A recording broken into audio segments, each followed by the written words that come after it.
amable invitación para poder hablar de los maestros de México y explicaros un poquito por encima pues algunas cosas sobre la estructura educativa española y básicamente lo que os voy a explicar es cómo funcionan los itinerarios educativos en España de una manera muy sintética y resumida, el porqué determinados porcentajes de alumnos en los sistemas superiores o en los sistemas de educación secundaria, luego también el papel de los sindicatos dentro de la educación y del conjunto de la sociedad española y también la manera como podemos negociar o no negociarnos con nuestros respectivos gobiernos. Evidentemente, si queréis, luego se puede hablar de cuestiones relacionadas con la crisis económica que sufre Europa Occidental y especialmente todo el arco mediterráneo. Yo puedo hacer alguna pequeña introducción, sobre todo por lo que respecta al sistema educativo, pero con posterioridad vosotros podéis preguntar todo aquello que os puede interesar. Yo haré una exposición relativamente breve para que, al situarnos en el contexto, que luego, a partir de nuestras preguntas, podemos ir hacia donde os parezca más interesante. Bien, cuando hablamos de educación primaria en España, nos estamos refiriendo justamente a lo que aquí se expone, la educación infantil, lo que se denomina el P3, P4, P5, niños y niñas de 3 a 5 años, es cuando empieza el proceso educativo. A ver, esta primera fase de educación infantil no sería obligatoria según la ley, pero de facto la práctica totalidad de niños y niñas a partir de los 3 años ya son escolares. ¿De acuerdo? Evidentemente las materias son mínimas, pero es para que empiecen ya a tener una forma de contacto con la escuela, con los hábitos, con la disciplina, y ello permite enfocar de una manera mucho más correcta la educación primaria. La educación primaria consta de 6 cursos, desde primero a sexto, y acostumbran a ser alumnos que tienen entre 5 o 6 años hasta 11, 12 años. Y esto se realiza en las escuelas de primaria. ¿Quién imparte este tipo de clases? Nosotros los denominamos maestros o maestras. Son personas que tienen una titulación, bien de diplomado, bien de graduado, en formación del profesorado. Sin esa titulación no se puede impartir clase ni a niños de 3 años ni a niños de 11 o 12 años. El acceso a ser maestro o maestra viene determinado por 2 líneas: los funcionarios y los contratados laborales, el contrato laboral. Hay que pensar que en España y en Cataluña hay 3 tipos de escuelas: la escuela pública, que es la mayoritaria, la escuela concertada, que os explicaré qué es, y la escuela privada. Todas, cualquiera de las 3 escuelas, tienen el mismo sistema de estudios, que es aprobado por el gobierno, ¿de acuerdo? Y tiene que ser implementado forzosamente. La escuela pública, como indica el nombre, la mayoría, la práctica totalidad de maestros y maestras son funcionarios, o en su defecto interinos, es decir, personas que han tenido que pasar por una oposición y aprobar dicha oposición para poder ganar su plaza de propiedad. Si no, no pueden ejercer como maestros o maestras. Los interinos, ¿qué serían? O bien personal de refuerzo, o bien personas que aún no han pasado la oposición, que tienen la titulación exigida y que están pendientes de aprobar dicha oposición. En el momento que se convocan esas plazas, si suspenden el examen, no pueden seguir siendo maestras de la enseñanza primaria. ¿De acuerdo? La escuela concertada. La escuela concertada en realidad es escuela privada. Entonces, depende de la parte de España, hay más escuela concertada o menos. Por ejemplo, en Cataluña, que es de donde yo soy, en Barcelona, prácticamente el 40% de las escuelas son concertadas. En otras zonas del Estado, como por ejemplo Andalucía, aproximadamente hablamos del 20%. O sea, depende de la zona. Las escuelas concertadas son mayoritariamente escuelas religiosas. ¿De acuerdo? Escuelas religiosas. Pero hay que tener en cuenta que imparten una asignatura de religión, en la escuela pública no se imparte, y su connotación religiosa no va más allá de celebrar alguna misa, pues igual una vez cada mes o cada mes y medio. Es decir, no son monjas ni curas los que imparten las clases, ni muchísimo menos, ni son centros de adoctrinamiento católico, tampoco. Hay muy pocos que se reservan. ¿De acuerdo? Normalmente el director o directora de la escuela es un laico, la persona normalmente, y todos los profesores, maestros, maestras, todos son contratados directamente por el centro, no hay oposición en este caso, y son contratados laboralmente, como un trabajador asalariado más. Prácticamente cobra lo mismo un maestro en la educación pública que un maestro en la educación concertada, exactamente. Y luego, por último, tenemos la escuela privada, que critica el nombre, no recibe ningún tipo de subvención por parte del Estado. La concertada sí, que recibe una subvención importante y que cobra a los alumnos la cantidad que considera oportuna, que generalmente acostumbra a ser muchísimo dinero. Pero la escuela privada en España y en Cataluña prácticamente no tiene ninguna incidencia, es muy pequeña. ¿De acuerdo? Pasamos a la siguiente diapositiva. La educación secundaria. ¿De acuerdo? La educación secundaria sería de primero a cuarto de ESO. Estos 4 años son obligatorios. En España, los niños y las niñas han de estudiar obligatoriamente hasta los 16 años. Y eso se le llama educación obligatoria.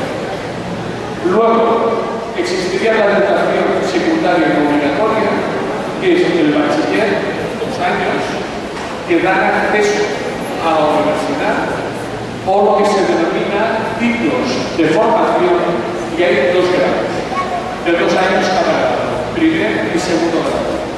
Los ciclos de formación, básicamente lo que persiguen es que los alumnos que no van a ir a la universidad, porque solamente pueden acceder a partir del bachiller, salvo algunas excepciones, dispongan de un oficio, ¿de acuerdo? No una profesión. La profesión se consigue en la universidad. Uno es economista, es sociólogo, es abogado, es muchas cosas. En cambio, los ciclos de formación sirven para oficios. Electricistas, carpinteros, mecánicos, etc. ¿De acuerdo? Pero este tipo de formación también es impartida, en este caso, por profesores o por profesores. ¿De acuerdo? La tipología de escuela, en este caso ya no hablamos de escuela, hablamos de institutos, es exactamente igual que la primaria. Institutos públicos, institutos concertados, institutos privados. ¿De acuerdo?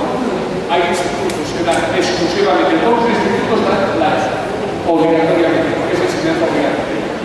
Y hay institutos que dan bachiller o que dan solamente ciclos de formación, están especializados. El personal, los docentes para los institutos, se denominan profesores, así que los maestros son de primaria. Los profesores o profesoras son de secundaria, sea obligatorias o sea no obligatorias. Bien, entonces, tienen que ser licenciados o graduados, ¿de acuerdo? Una especialidad, historia, economía, sociología, biología, geografía, una disciplina, y luego tienen que cursar un año de máster, que son 600 horas de formación, 600 horas de clases presenciales. ¿De acuerdo? Ese máster se denomina máster de capacitación del profesorado.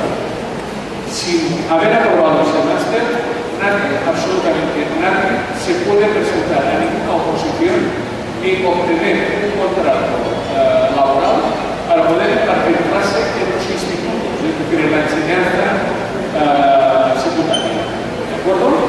Pueden ser funcionarios si son institutos públicos, pueden ser contratados laborales si son institutos concertados o institutos privados. El nivel salarial entre el concertado y el público también es muy diferente. El privado y el independiente ya está fuera de control y paga lo que quiera. Y los institutos concertados también tienen una subvención por parte del Estado. Bien, esto nos lleva a, digamos, a describir un poquito mejor la tipología de las escuelas. Ayer estuvimos hablando en el panel de las recomendaciones de la OCDE, de toda una serie de datos estadísticos que nos permiten definir cómo son las escuelas en diferentes partes del mundo, sobre todo los países que componen la OCDE. Lo que os había comentado en España, la proporción aproximada, estoy hablando a nivel estatal, no a nivel catalán, a nivel estatal, la proporción aproximada de escuelas e institutos son un 60% aproximadamente públicos, un 30% aproximadamente concertados, que están bajo el marco económico y la protección económica también del Estado, y sobre un 10% de centros privados, solo un 10%. ¿Eso qué significa? Que la incidencia de la escuela privada en España es muy pequeña. ¿De acuerdo? Evidentemente puede haber escuelas de mucha calidad, no lo digo, escuelas carísimas que cobran unas matrículas muy elevadas, pero que la práctica totalidad de niños y niñas españoles van a escuela pública, una escuela concertada, que también prácticamente es una especie de escuela pública, pero que son escuelas del sector religioso. Número de niños por clase. Número de niños por clase. Es otro tema importante de calidad. Aproximadamente, y digo aproximadamente porque ahora se ha incrementado dos más por clase, es entre 25 y 27 niños por clase. Entre 25 y 27 niños por clase. Antes de las restricciones presupuestarias en educación, que han sido muy importantes, el número de alumnos, tanto para la pública como en la concertada como en la privada, porque esto es de obligado cumplimiento para todas las escuelas, era de 25 alumnos y ahora es de 27. 27 alumnos por clase. En los institutos, es decir, educación secundaria, el número de alumnos por clase es de 30. 30 alumnos por clase. Entonces, aparte de los temas salariales, lo que también nos interesa mucho es describir las obligaciones que los maestros y los profesores y profesoras de instituto tienen respecto a su jornada laboral. Un maestro o una maestra en España tiene que impartir un máximo de 25 horas semanales. Un máximo de 25 horas semanales. El sueldo que le pagan incluye las 25 horas semanales, más todas las horas de preparación de clases, más las horas de corrección, más las horas de promoción, más todo. Es decir, la jornada laboral de un maestro y de un profesor en la escuela pública y en los institutos públicos es de 37 horas y media a la semana. 37 horas y media a la semana. ¿De acuerdo? Lo cual significa que en una escuela de primaria lo normal es entrar a las 9 de la mañana y acabar a las 4:30 de la tarde. Entre medio hay, lógicamente, los patios y la hora de comer. Eso se separa. Tanto sea el trato de la escuela pública como escuela concertada, los padres de los alumnos tienen que pagar aproximadamente entre 120 y 150 euros mensuales en concepto de comida. ¿De acuerdo? 120 y 150 euros mensuales. Las 35 horas y media, máximo 25 de clase, y el resto, las 12 horas y media restantes, se pagan evidentemente porque están en el sueldo, y es preparación de clases, patios, tutorías, los padres, etcétera, etcétera. En el caso de los profesores y profesoras de instituto, tienen la obligación de dar hasta 27 horas de clase, desde 25 a 27, y también su jornada laboral es de 37 horas y media. ¿De acuerdo? Sueldos, aproximadamente, lo que decía ya la OCDE, que yo no soy un descautado, no es cierto, de verdad. Puedo dar fe porque he estudiado las tablas salariales en la sede de Moneda. Un maestro, cuando empieza, es decir, cuando gana la oposición a tiempo completo, viene a ganar aproximadamente unos 25.000 euros brutos anuales. 25.000 euros brutos anuales, multiplicar por 17 y sobrar el número de pesos. Y eso se divide en 14 pagas. 14. La paga mensual más 2 pagas extras que últimamente no las están pagando. Bueno, 14 pagas. Un maestro, cuando lleva 15 años de ejercicio, entre 15 y 20 años, más o menos viene a ganar alrededor de 35.000 euros anuales, entre 15 y 20 años. ¿Por qué? Porque aparte de los trienios de antigüedad, hay una fórmula que se llama estadios, que son complementos de productividad.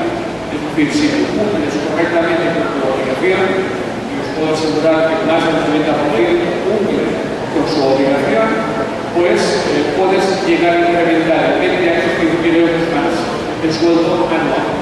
¿De acuerdo? Los profesores de instituto, pues en vez de 25, normalmente acostumbran a partir con un sueldo de unos 30.000 euros anuales y a los 15-20 años acostumbran a ganar alrededor de 40-41.000 euros anuales. Bien, vamos a ir a la siguiente. Vale, educación universitaria. Una vez los alumnos han aprobado el bachiller, el primero y segundo de bachiller, hay una prueba que se llama de selectividad y accede a la universidad. Es decir, a la universidad no se accede directamente a aprobar el bachiller. No es suficiente. Una vez aprobado el bachiller, es una prueba de 2 días, en la que se examinan todos los conocimientos. Y hay 2 notas. La media aritmética de los 2 años de bachiller, más lo que obtienen en ese examen. Una cosa vale el 60% de la nota global, lo otro vale el 40%. ¿De acuerdo? Cuando obtienen la nota definitiva, pueden matricularse en cualquier facultad y en cualquier universidad. A ver, en España, igual que en el conjunto de Europa, de la Unión Europea, estamos en el espacio Polonia, se compone la enseñanza universitaria de 2 titulaciones. Por una parte, el grado, que equivale a la antigua licenciatura, y por otra parte, el máster, que tiene una duración de 1 año.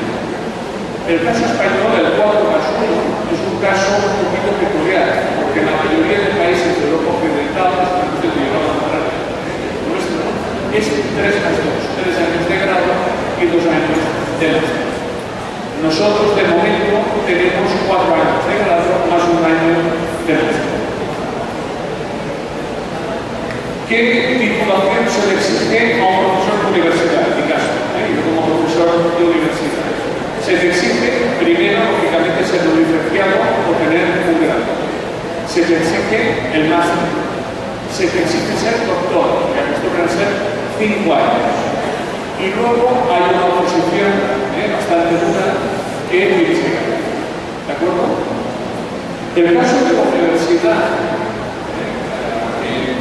la mayoría de vosotros sois maestros, los horarios son muy diferentes a los maestros y a los profesores de instituto. Nosotros no tenemos horario. Tenemos una jornada laboral de 37 horas y media, pero no tenemos que fichar. No tenemos que entrar a las 9 de la mañana ni tenemos que salir a las 9 de la tarde. Nosotros vamos a la facultad cuando tenemos que dar clase o cuando tenemos que priorizar a los alumnos. Porque una parte muy importante de nuestro trabajo es la investigación. Y la investigación la podemos hacer viajando en casa o en el despacho de la facultad. ¿De acuerdo? En una biblioteca o delante de una pantalla de ordenador.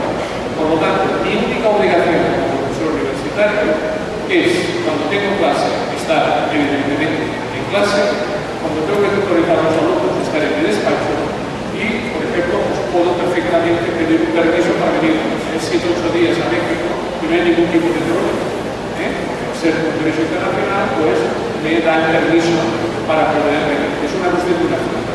Nosotros tenemos un estatus muy especial.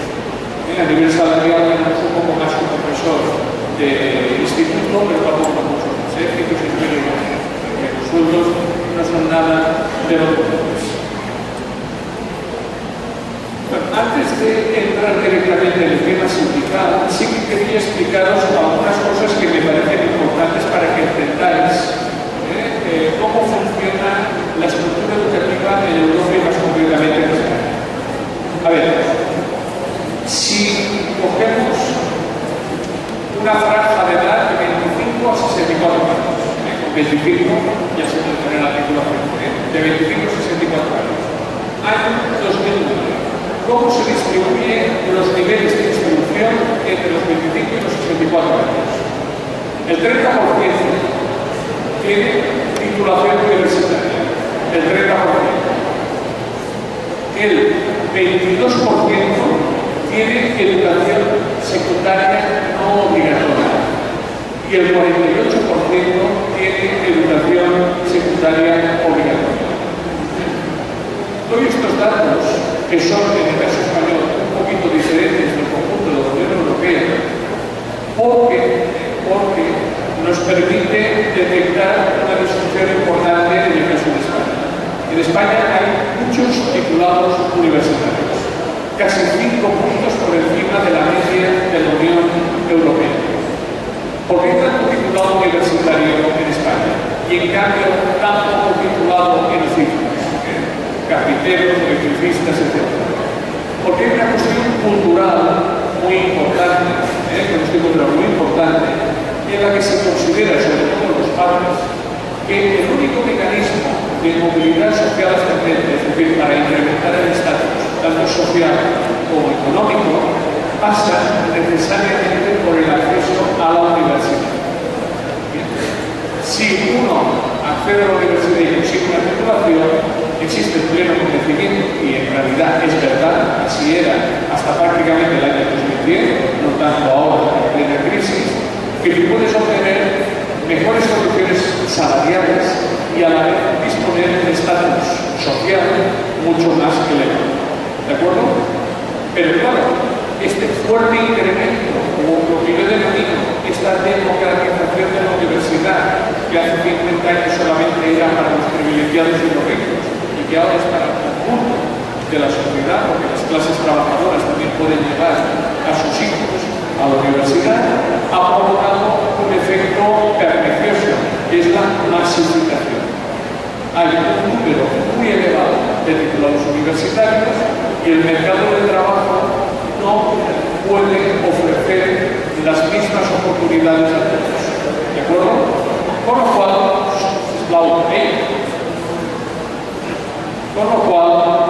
hay una subocupación. Lo que nos está ocurriendo en España en los últimos años es que personas que tienen titulaciones universitarias están ocupando puestos de trabajo mucho más bajos de lo que requiere su nivel de estudios. Y a la vez están remunerados también de manera inferior. Lo cual genera no solamente su ocupación, sino también una cierta frustración ante las expectativas de desarrollo profesional futuras. Otro problema que tenemos en España es que tenemos demasiados pocos alumnos que tienen oficio. Es decir, las empresas españolas se quejan de que generamos demasiados titulados universitarios, pero que hay muy pocos titulados para oficios. ¿Por qué la gente no quiere ir a los ciclos de formación profesional? Porque socialmente tienen muy poco prestigio. Los oficios tienen muy poco prestigio. Y al tener muy poco prestigio, la mayoría de los padres lo que quieren es que sus hijos estudien en la universidad cualquier tipo de carrera, cualquiera, están todas. Aunque luego no trabajen de eso, están todas. pero que tienen una titulación universitaria. Entonces, claro, el componente que nosotros hemos detectado es la frustración, sobre todo por las expectativas de vida profesional y salarial que pueden tener en ese caso. Ese es un problema real que existe en España y que de momento no ha habido manera de poder corregir. Bueno, pasemos a la siguiente filmina y vayamos ya a cuestiones de representación y elección sindical en el sistema educativo español. Siguiente, por favor. A ver, el concepto de sindicato. Ayer ya les conté un poquito lo que es el sindicato en España. Los sindicatos en España son de dos tipos. Dos. Lo que denominamos sindicato de clase y el sindicato corporativo. ¿Vale? No existe ningún otro tipo de sindicato. El sindicato corporativo responde a un gremio, a una función, a un colectivo concreto. Por ejemplo, el sindicato de pilotos de aviación, que se llama SEPLA, defiende exclusivamente los derechos laborales, sindicales y salariales de los pilotos de aviación. El sindicato de los conductores de ferrocarriles, tanto tipo de ferrocarriles, se llama SEMAF, solamente defiende a los conductores de ferrocarriles. El sindicato de los funcionarios públicos, todo tipo de funcionarios, desde el administrativo más humilde hasta el que está más arriba, se llama FESIC, ¿de acuerdo? Estos son sindicatos corporativos, no es, digamos, peyorativo ni muchísimo menos, sino que realmente defienden una parcela del trabajo, un colectivo. Entonces, el sindicato al que yo pertenezco, del que he sido dirigente, bueno, aún no lo soy hasta marzo de este año, durante 10 años, es Comisiones Obreras, que es el primer sindicato del país. Luego, el segundo sindicato sería la UGT, la Unión General de Trabajadores. Hay otros, pero son mucho más pequeños. Solamente Comisiones Obreras y UGT son los que tienen derecho a la negociación colectiva en todos los ámbitos de la economía y del Estado. Son sindicatos de clase. ¿Y eso qué significa? Utilizando esa terminología marxista, más propia de principios del siglo XX y no del momento actual, son sindicatos que sobre todo defienden a lo que nosotros denominamos la clase trabajadora, aunque también las clases medias están plenamente integradas dentro de estas estructuras sindicales. Por lo tanto, los intereses de los asalariados, no tanto los intereses ni de autónomos ni de pequeños empresarios, estos que tienen otras organizaciones que se llaman organizaciones patronales.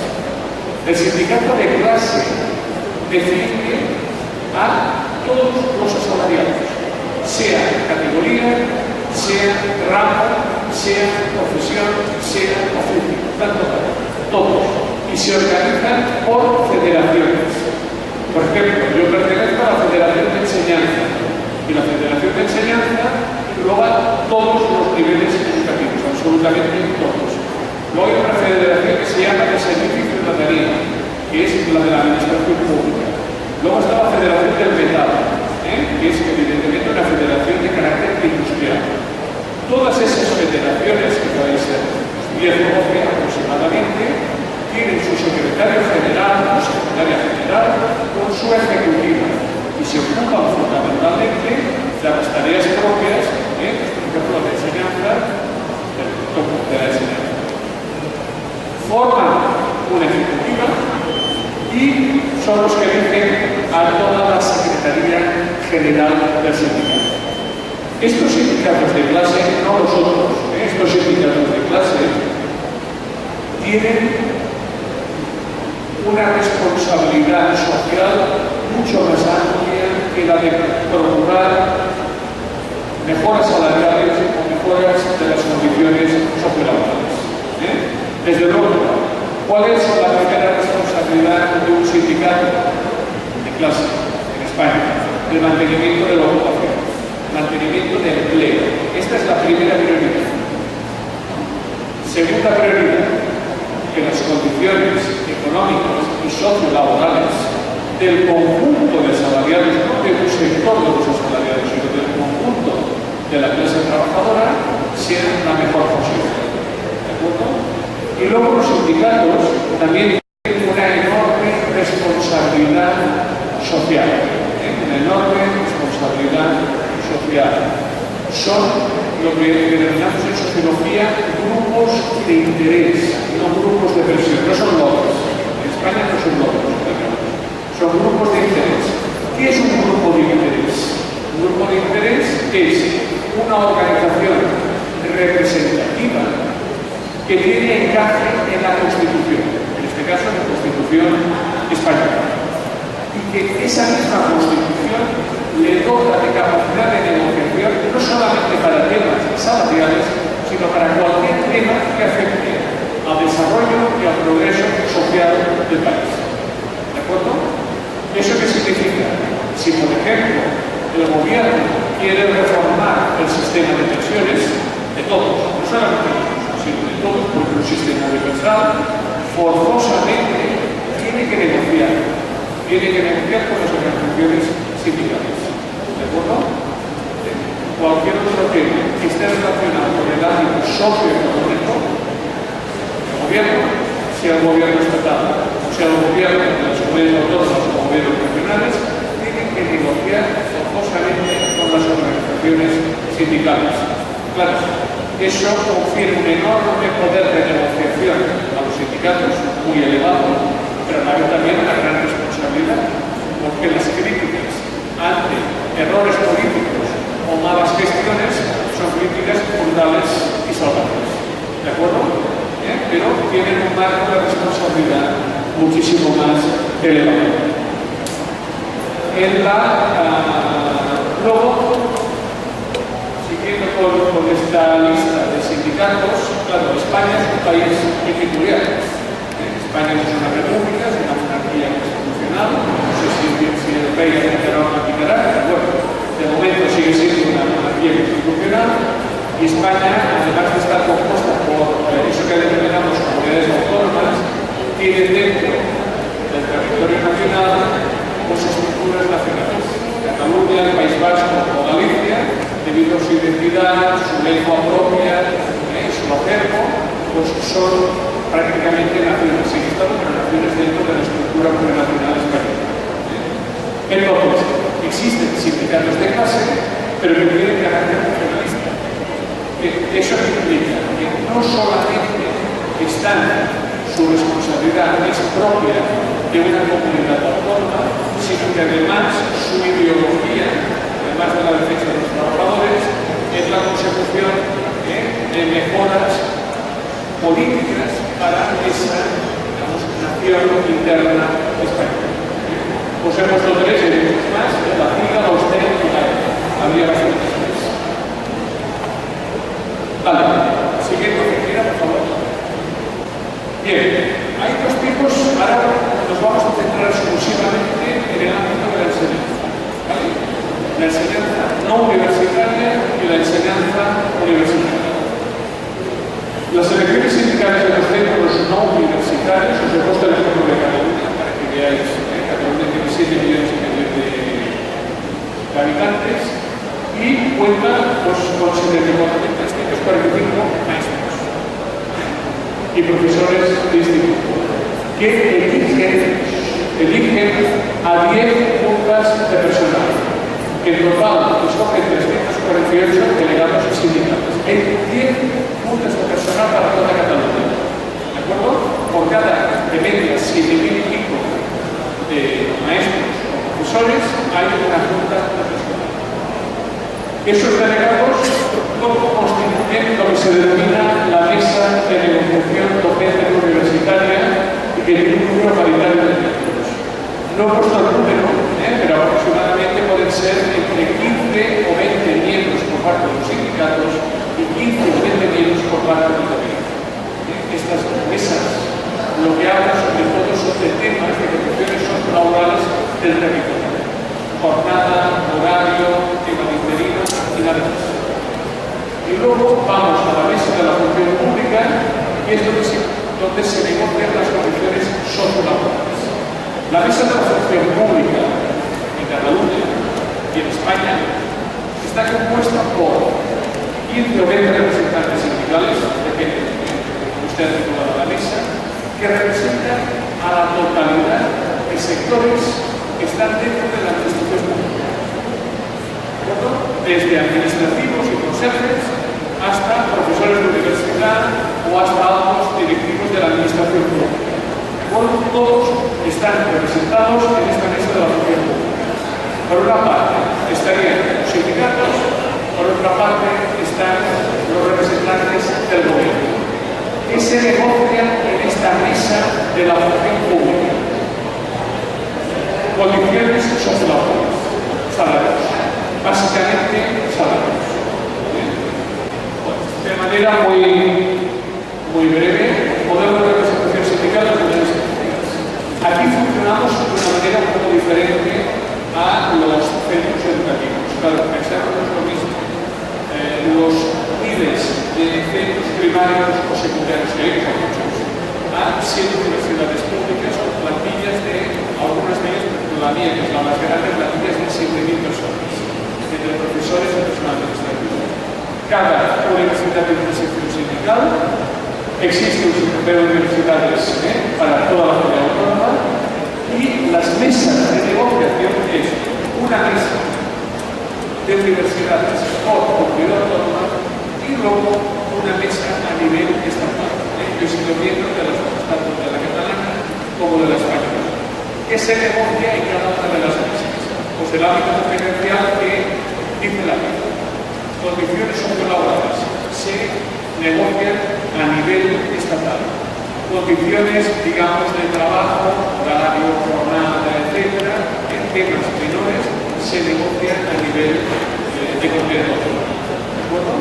Y, bueno, evidentemente, aquí las negociaciones pueden acabar en no acuerdo, pero en muchas ocasiones nos vemos obligados todos a llegar a acuerdos, porque estamos, por esto de acabo, en nuestro modelo de negociación sindical, que es un modelo en el que evidentemente hay la lucha, hay la huelga, hay la presión, que existe, pero que forzosamente más pronto o más tarde hemos de llegar a un equilibrio.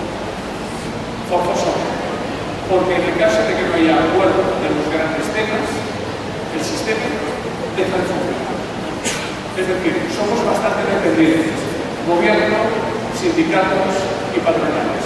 Y si no nos ponemos de acuerdo, y es posible que no nos pongamos de acuerdo, aquí va a dejar de funcionar más pronto o más tarde. ¿Por qué?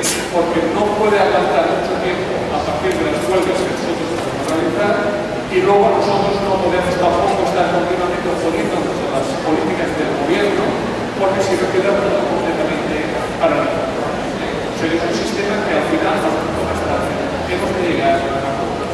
Bueno, con esto me dicen que acabe. Entonces, si queréis hacer alguna pregunta. Muchas gracias, doctor.